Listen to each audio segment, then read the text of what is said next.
Anime has some of the best writing, world building, characters, and stories in all of fiction. But when it comes to games, the industry is completely fumbling the bag, bro.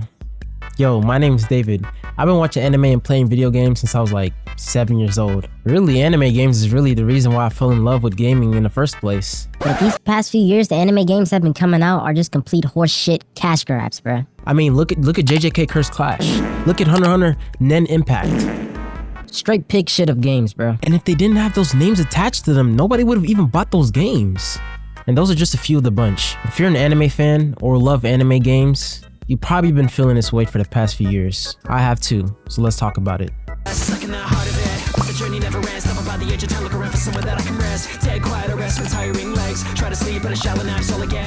Cooking in the kitchen. Oh my god, I'm so lame. Part 1. Wait, what? Let's start off with the cash grabs I personally fell for. Look, I'm not above this. I'm like everybody else. Before I started to wake up to this nonsense, every time I heard one of my favorite anime was getting a game, I'd instantly cop. I was ready. I was ready to buy, spend my money, spend my hard-earned money on that game. I was ready. But the first bullshit game I bought was Demon Slayer Hinokami Chronicles, the Naruto Ninja Storm reskin. Nah, you know what? Let's call this a shit skin because holy shit did that game have no direction. Now first, before I start this nuclear roast session, I'll be giving some props where props are due, okay? I'm not just gonna plain hate. And by the way, before we do get on the ass, I understand games, like, things are never gonna be perfect. Nothing's ever gonna be perfect. But we gotta call out the bullshit. We gotta call out this lack. They don't give a shit, bro. They don't care. So let's go.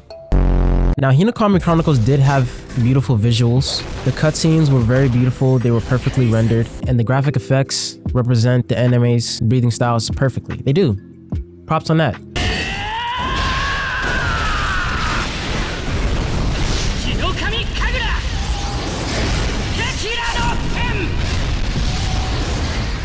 The combat system wasn't too hard to pick up, but it still offers some deep mechanics like boost, surge, and parrying for people that were at a higher skill floor. The boss battles were pretty good. I mean, that was literally like the best part of the story mode, the boss battles. And also the game had the original English and Japanese voice cast, so that made the experience a little bit more immersive for us.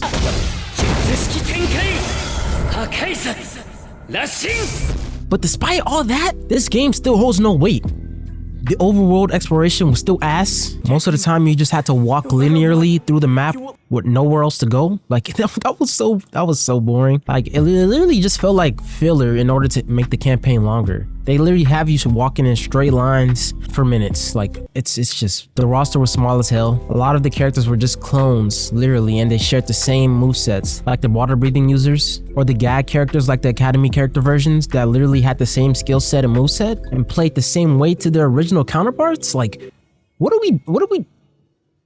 And man, most of all, it just lacked post-game content. Like they really did not give a f about people staying on this game. They just wanted people to buy the game. After I beat the story mode, there's literally nothing else to do other than just repetitively keep fighting people in PvP, which gets boring as shit. PvP itself, that shit was ass. It had a horrible input delay and poor netcode. So yeah, as you'd expect from the explanation, the game died off super fast. It will forever be remembered as the Ninja Storm reskin that did not do better than Ninja Storm in any type of way. Next up, we got a spicy one. I bought this shit. I'm so mad. Naruto Ninja Storm Connections. Oh! Naruto Ninja Storm Connections. I bought this one. And I regret it. I regret it. I bought this game thinking I'd get to relive the immersive moments of my childhood playing Ninja Storm 3, 2, 1, and 4 on the PS3, PS4. Far from that. By the way, I am not giving any props to this game at all. I'm not giving any props at all to this game. This game is the prime example of a cash grab. If you don't know what a cash grab is, let me read it out to you. A cash grab is a cynical, low-effort product, service, or initiative created solely to make quick money by exploiting a brand, trend, or audience. That's exactly what... You can't tell me that's not what that game was. You can't tell me an initiative created solely to make quick money by exploiting a brand, trend, or audience. Who the fuck are they exploiting? Naruto fans. Naruto, one of the most popular animes of all time, one of the GOATs. So they're fucking exploiting us, obviously. The game wasn't even a real sequel, it's just a DLC to Storm 4. Like, the standard price was $60. What? Deluxe edition was $85. Oh, hell no! And the Ultimate edition was $95 fucking dollars. Nani? The story mode was the worst out of all Storm games. They literally replaced fully animated cutscenes with the Google slideshow.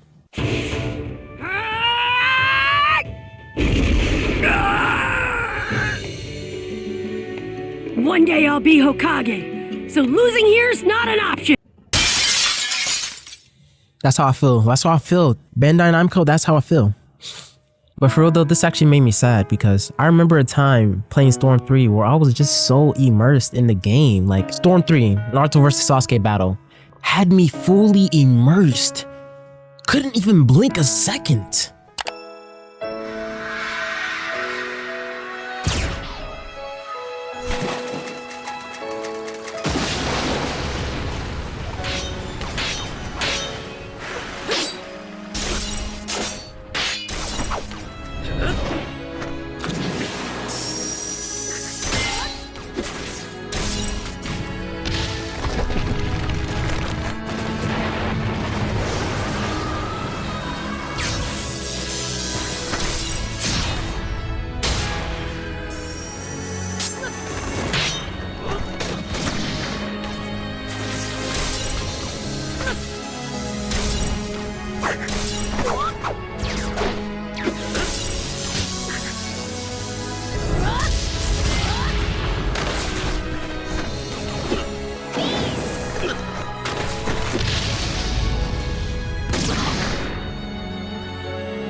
Sasuke.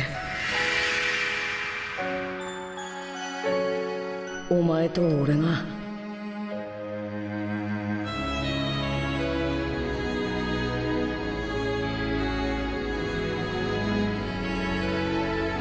逆だったかもしれねえ。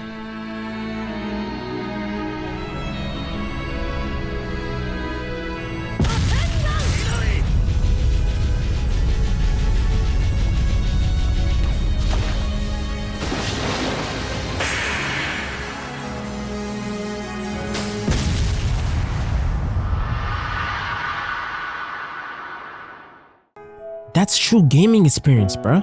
And there were many more moments like that in the Storm games. But not a single moment of Storm Connections made me feel that way, bruh. Holy shit, I was literally just playing like a I was like getting brain rot, literally just playing that shit. I did beat the entire game, so for those of y'all, you can't say I didn't play it. I don't know what I'm talking about. I beat the whole game, bruh. I got the platinum, or I almost got the platinum trophy. But hold on, bro, there's more. There's even more. The main reason I said this was a DLC instead of a sequel was because the new content they added was so minimal. It literally just feels like they released a worse Storm 4 with like, how many new characters? Like a few Boruto characters? Like, bruh. They literally just added more character slots with slight skin variations with the same abilities just to make it seem like they did something. Just to make it seem like they added a lot of more characters. They didn't. They're so lazy. Like, that's sad. That's scamming, bro. Genuinely, this is the greed they be talking about in the Bible, bro. The multiplayer matchmaking was ass. People were constantly disconnecting. And at launch, they didn't even make features where you could invite friends to play with you in lobbies. Like, bro, like, dude, I can't explain how this is literally. I'm glad I'm making this video, bro. They changed certain mechanics, like they removed tilt and added another jutsu. Like that was the dumbest shit. That was the dumbest decision ever. They also removed the chakra shuriken by doing that. Like this literally just made the game way less strategic and more spammy. And lastly, the English voice acting was straight dog shit. Even though I mainly stick with the Japanese voice acting version, but Bandai Namco, I gotta thank you. You know what I gotta thank you for? Exposing yourself with this game, exposing how money hungry you guys are, exposing your true colors. Thank you so much. I swear to God, if y'all fuck up Xenoverse 3, it's gonna be a problem. Next, this game that I'm about to talk about nearly crushed my fucking soul into fucking pieces. Dragon Ball Sparking Zero. Now this one genuinely hits deep and leaves a scar in my heart. For real, after this anime game fell off, that was when I realized anime games are fucked. Now I'm gonna give a little bit of some praise to this game because it actually deserved it in some ways. If you don't know what Dragon Ball Sparking Zero is, Dragon Ball Sparking Zero is the spiritual successor to Budokai Tenkaichi 3. And if you're a fan of anime games and you don't know what Budokai Tenkaichi 3, I genuinely feel sorry for you. Anyways, Dragon Ball Budokai Tenkaichi 3 is literally the game that established Dragon Ball's popularity in the Western... Fuck, man, I can't speak, bro. Anyways, Dragon Ball Budokai Tenkaichi 3 is literally the game that helped establish Dragon Ball's popularity in Western society, bro. And it's one of the biggest anime games of its time. PS3, PS2 days, whew, those days were so peak. Personally, I played it on the Wii. But if you know Dragon Ball fans, you know they are some of the most die-hard fans in all of pop culture. Dragon Ball is literally the only anime to break the internet on that scale. And that was 2017, 2018. Truly a magnificent feat, bro. But enough with the glaze, alright? Enough with the glaze. Dragon Ball Sparking Zero had over 180 characters that covered Dragon Ball Z, Dragon Ball GT, and Dragon Ball... what was it? And Dragon Ball movies, my bad. And the good part of that is the characters weren't just reskins like in Ninja Storm or Demon Slayer. They actually had their own movesets, transformation trees, and kinetical abilities, bro. Like giants couldn't be grabbed, or androids don't charge ki traditionally. Like, things like that. The visuals in that game were absolutely beautiful. Chef's kiss. Oh my god.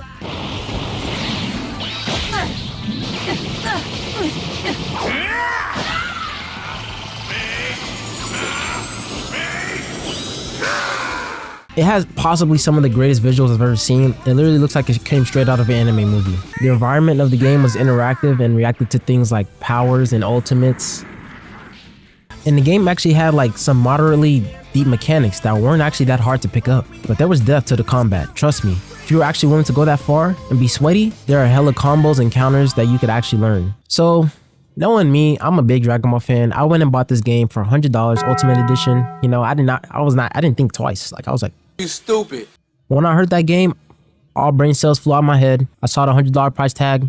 I don't give a what they were advertising in that $100. I literally just gave my money away. I was like, literally donation. Take my money, motherfucker.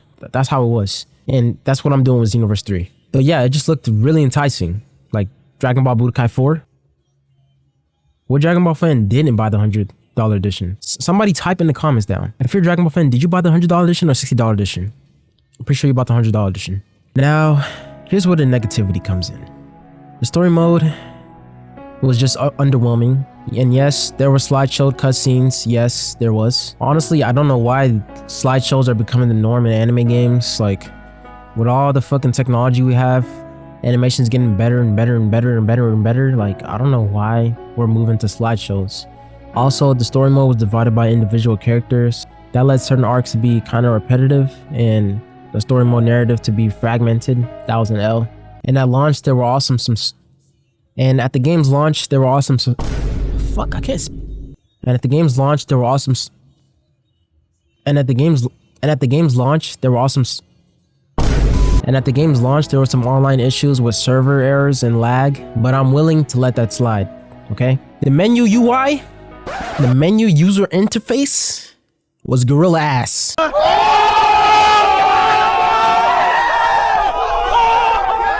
It was so archaic and slow to respond, like, bruh. Now for a lot of players, this game did have a steep learning curve. Not gonna lie, when I first hopped on the game, I did the advanced tutorial. I was kinda overwhelmed because there were so many concepts that you had to learn, bro. And I was straight off of Ninja Storm connections where literally just spamming one button to do a fucking 30-hit combo, so my shit was fried. But honestly, the game was actually rushed, bro. It was missing certain stages, character costumes, and some of the in-game mechanics was wonky. Like when you would beam clash, Kamehameha versus Gallic Gun, both players would reset to the same elevation after the beam clash when they were at different elevations. And if you're at a higher elevation in Dragon Ball Sparking Zero, wait, was it higher or lower? Well, elevation did matter. Somebody had the advantage. The follow-up to this game came, bro. It came, bro, and it came hard. No homo. At the beginning of this game's launch, it exploded on Steam with 100,000 active players. That meant it was the most played fighting game in Steam's history at that time. Well, I think still. history. Still, literally still. But after about a month came a steep decline. And I mean steep. Bandai Namco then proceeded to take 3 months to drop the first DLC, despite the game already feeling rushed. So yeah, I got nothing else to say on that except it hurts me to see my favorite Dragon Ball game series die. Hurts me to see Budokai die. If you love gaming content and anime, subscribe to the channel and like the video. Let's bring gaming back to what it used to be.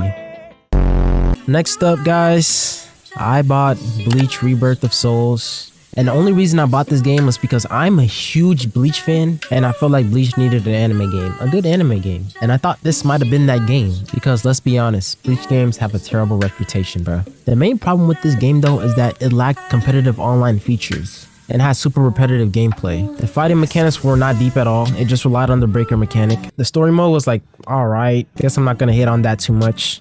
But the visuals were just, they were ass, bro. The visuals were ass. I'm not gonna hype that up. The visuals are ass. Heck, I can see you! Normal people can't see me. After like a fucking week, everybody left that game. Like, there was nothing keeping on anybody on that game. And again, this game was $60. So yeah, I went ahead and got my refund of that shit. Now we're done with the cash grabs I personally fell for. Let's get into my actual anime takes. Honestly, I do feel like the main reason anime games have fallen off is because these companies are getting greedier and they just want money. Instead of making an actual good game that people would actually want to play, they just rely on the devotion the fans have for the anime instead of the quality of the actual game.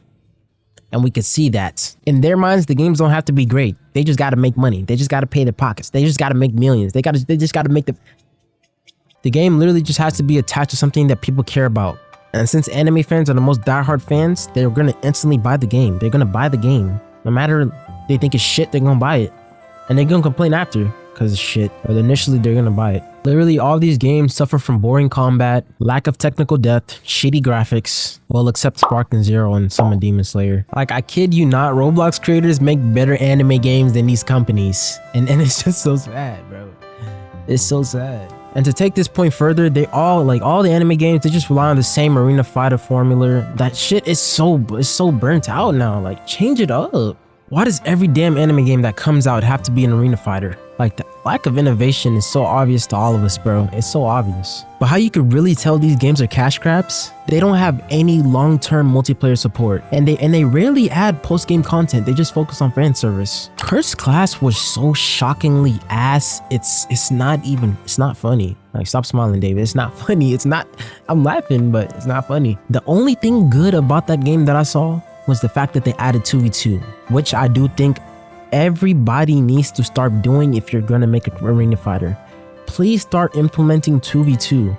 If they'd had 2v2 in Ninja Storm Connections, where I could play with my friends against other people in ranked, other 2 squads, maybe even 3s, that would have been so fun. Maybe where you could swap out with your partner, that would have been so fun. Despite all the other failures, all the other failing aspects of that game, that would have completely changed everything. Add that mechanic, please. But like Cursed Clash, bro, this is Jujutsu Kaisen, bro. One of the most booming animes. Arguably the best new gen. One of the most popular pieces of fiction, bro. Oh my god. Like, the animation of Jujutsu Kaisen alone is just a pure spectacle. Oh my god.